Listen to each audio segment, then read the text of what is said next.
ते पुस्तक याच वर्षी प्रकाशित झालं आणि हे पुस्तक पुणे इंटरनॅशनल सेंटर यांनी प्रकाशित केलेलं आहे. पुणे इंटरनॅशनल सेंटर एक विचारमंथन केंद्र आहे बरं का. आणि त्याची सुरुवात अशी झाली की आम्ही म्हणालो की 1920च्या सुमारास जर आपण पाहिलं तर त्यावेळी पुणे हे जगाच्या पुढे होतं. लोकमान्य टिळक म्हणा किंवा गोखले म्हणा, रानडे म्हणा, अशी अनेक मंडळी जे थॉट लिडर्स हे 1920 मध्ये 20 का असू नये म्हणून हे विचारमंथन केलं ज्याला आम्ही म्हणजे ते आम्ही निर्माण केलं.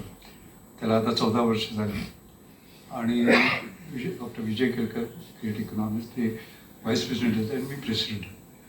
आणि वेगवेगळ्या विषयावर आम्ही पुस्तक पब्लिश करतो.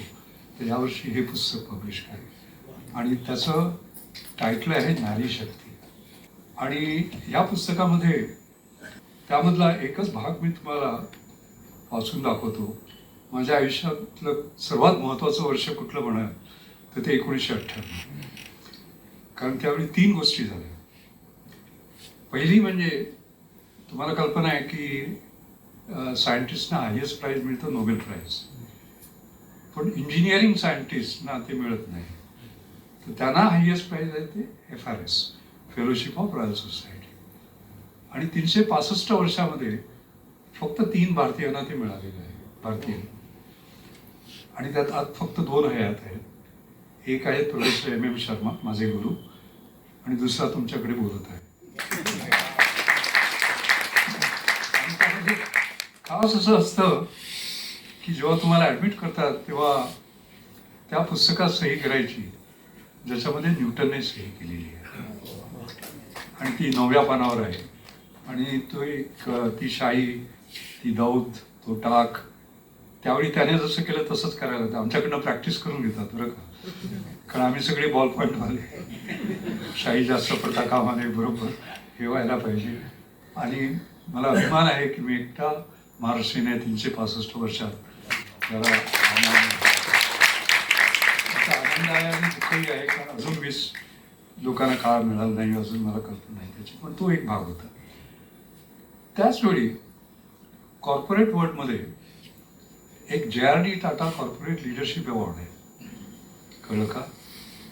आणि ते नारायण मूर्तींना मिळालं, त्यानंतर मला मिळालं आणि नंतर प्रेमजींना मिळालं. म्हणजे अजिम प्रेमजी, कळलं का.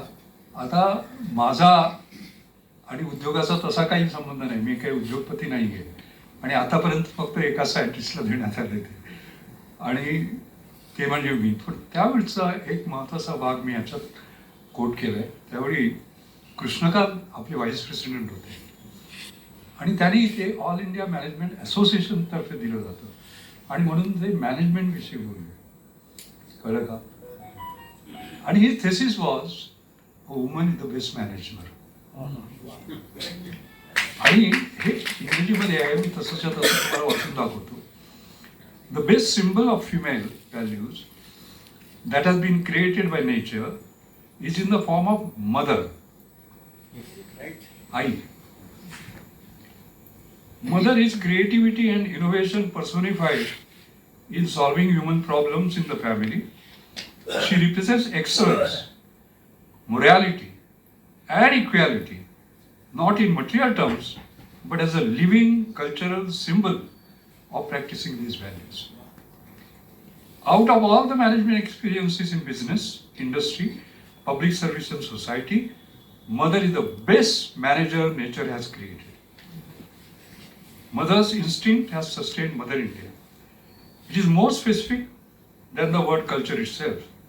The growing alienation between man and society, which modern day management practices have to contend with, may find its solution in the management practices which derive strength from the way mother manages her family in small and big ways.